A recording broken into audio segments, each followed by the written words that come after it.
নমস্কাৰ বন্ধুসকল, welcome to জালি পডকাষ্ট। আজি আমাৰ পডকাষ্টত এনেকুৱা এটা জালি মাল যোনে ক্লেইম কৰে যে সি ভগৱান কৃষ্ণ, কিন্তু আমি জানো সি ভগৱান কৃষ্ণ নহয়, সি ব্লেকত চিলিণ্ডাৰ বিক্ৰী কৰে। আহক চাওচোন তাৰ পৰ্দা ফাঁচ কৰিব পাৰো নে নোৱাৰো।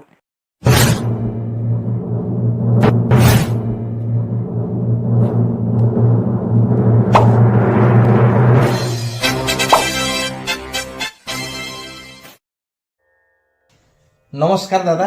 নমস্কাৰ। আপুনি ক্লেইম কৰে যে আপুনি ফিউচাৰ জানে। য়েছ, মই জানো, মই ফিউচাৰ জানো, কাৰণ মই শ্ৰীকৃষ্ণ। আপুনি ভগৱান কৃষ্ণ মানে আপুনি কল্কি অৱতাৰ? মই ডাইৰেক্ট কৃষ্ণ, মই অৱতাৰ তৱতাৰ নহয়। অকে, আপোনাৰ কথা বিশ্বাস কৰিলো।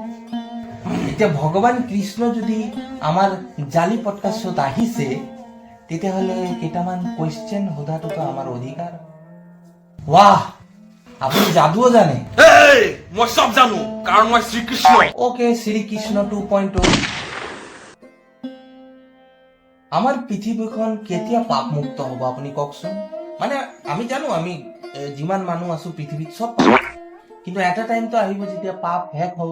পাপ কমিব যেতিয়া তোমাৰ নিচিনা মানুহ মদ চিগাৰেট খোৱা বন্ধ কৰিব। বছ, মালটো কি কৰো? সি এই বটলটো নিজৰ কাৰণে আনিছিল, মই এইবোৰ বস্তু হাত নলগাও। ডাইৰেক্ট মোক লগাও। এই, সৰি তুমি মোৰ লগত ধেমালি কৰি আছা। Next question. পৃথিৱী কেতিয়া ধ্বংস হ'ব? মই ডেট কেনেকে কম? কি কয়, শ্ৰীকৃষ্ণ নাজানে পৃথিৱী কেতিয়া ধ্বংস হ'ব?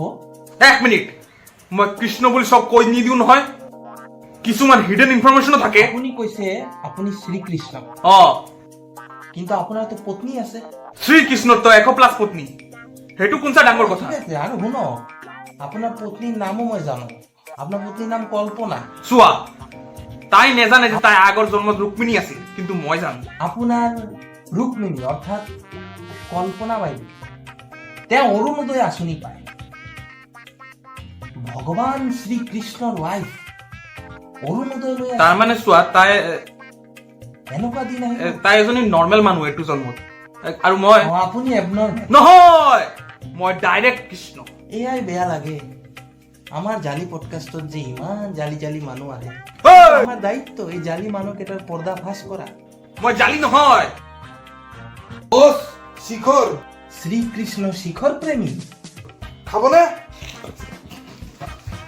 তো শেষত গৈ এই জালি শ্ৰীকৃষ্ণৰ পৰ্দাখন আমি ফাঁচ কৰিব পাৰিলো।